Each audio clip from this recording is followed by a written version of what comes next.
அனுகூலமடைய 9 செவ்வாய் ஜெபம். ஓ பரிசுத்தத்தின் வெண்மையான லீலி புஷ்பமே, உன்னத தரித்திரத்தின் முன்மாதிரிகையே, மெய்யான தாழ்ச்சியின் கண்ணாடியே, பரிசுத்தத்தின் ஒளிவிடும் நட்சத்திரமே, ஓ மகிமையில் இலங்கும் புனித அந்தோனியாரே, உமது திருக்கரங்களில் பாலனாக இயேசு எழுந்தருளி வரும் விசேஷித்த சுதந்திரம் பெற்று அகமகிழ்ந்தீரல்லோ, அதுபோல் வல்லமையுள்ள உமது ஆதரவில் என்னையும் வைத்து காப்பாற்ற வேண்டுமென்று உம்மை மன்றாடுகிறேன். ஆண்டவரால் நீர் பெற்றுக்கொண்ட வரங்களில் புதுமை செய்யும் வரமே உம்மிடத்தில் முக்கியமாய் பிரகாசிக்கிறதல்லோ.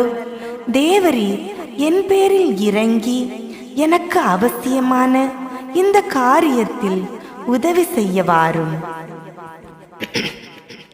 தேவையானதை உறுதியோடு கேட்கவும். அக்கிரமமான ஆசை பற்றுதலையெல்லாம் என் இதயத்தினின்று நீக்கி சுத்திகரித்தருளும். என் பாவங்களுக்காக நான் மெய்யான மனஸ்தாபப்படவும் ஆண்டவரையும் புரத்தியாரையும் உருக்கமாய் நேசித்து வரவும் எனக்கு வேண்டிய வரத்தை அளித்தருளும். இவ்விதமாக நான் இம்மையில் ஆண்டவரை பிரமாணிக்கமாய் சேவித்து மறுமையில் உம்மோடு அவரை நித்தியமாய் தரிசித்து போற்றி புகழ்ந்து வாழ்த்த கடவேனாக. ஆமீன்.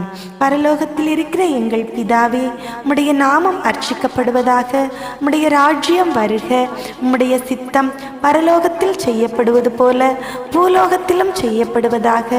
எங்கள் அனுதின உணவை எங்களுக்கு இன்று அளித்தருளும். எங்களுக்கு தீமை செய்தவர்களை நாங்கள் பொறுப்பது போல எங்கள் பாவங்களை பொறுத்தருளும். எங்களை சோதனையில் விழவிடாதேயும், தீமையிலிருந்து எங்களை ரட்சித்தருளும். ஆமீன்.